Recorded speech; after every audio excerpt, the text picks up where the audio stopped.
So this is the basic math video. We're going to spend some time going through the slope-intercept form.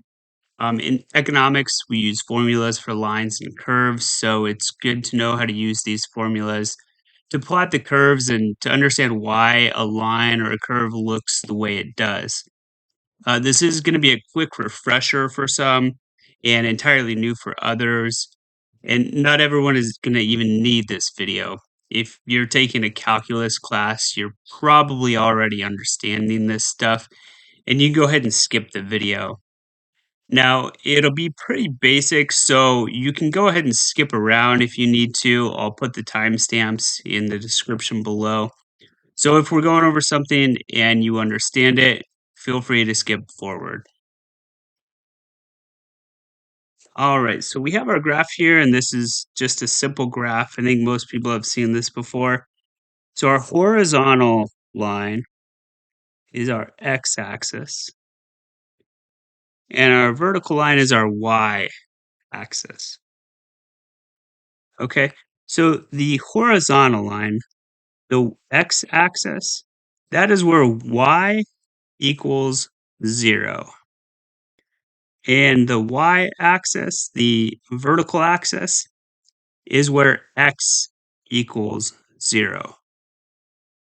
So everything to the right of the y-axis, x is going to be positive.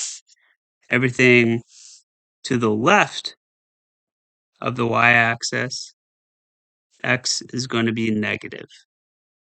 And the further away from that axis, the more positive or the more negative you're going to get.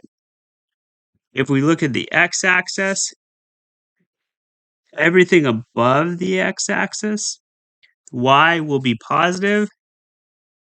Everything below, y will be negative.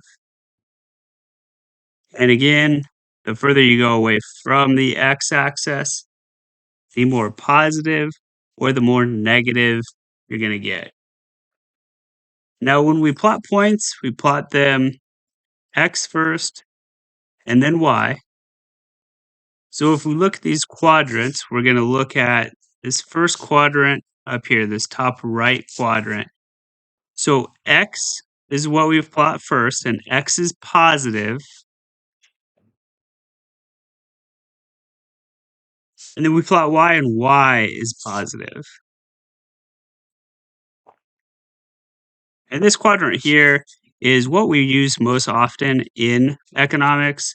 So we kind of stick up here in this positive quadrant because, price is always positive. I mean, I guess theoretically, price could be negative, but price and output and productivity, these are all positive things, right? You always have positive price, positive output, positive productivity.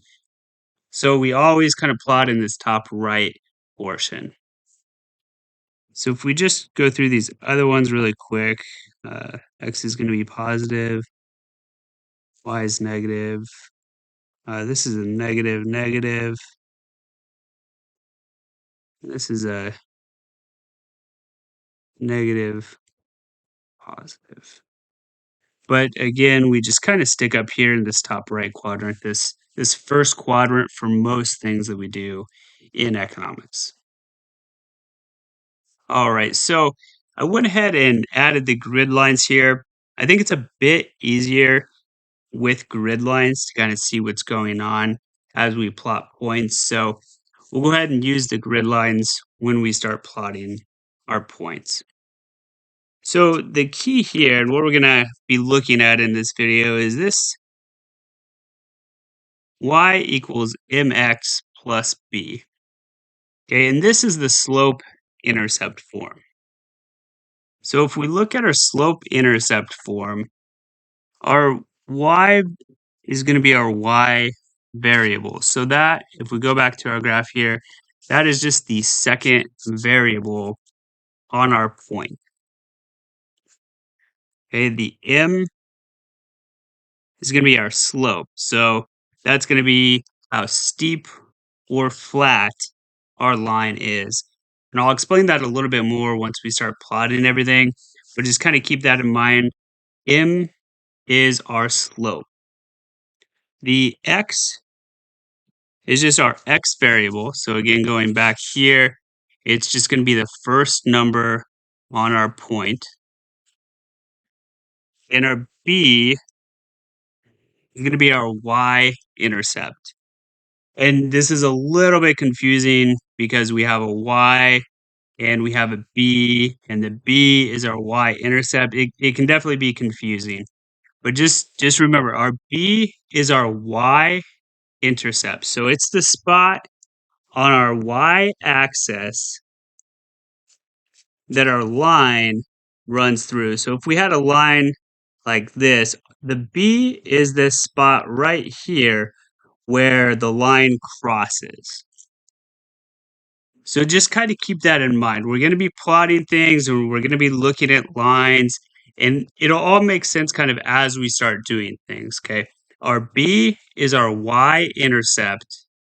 Our y is our y variable. Let's go ahead and pause here with this video.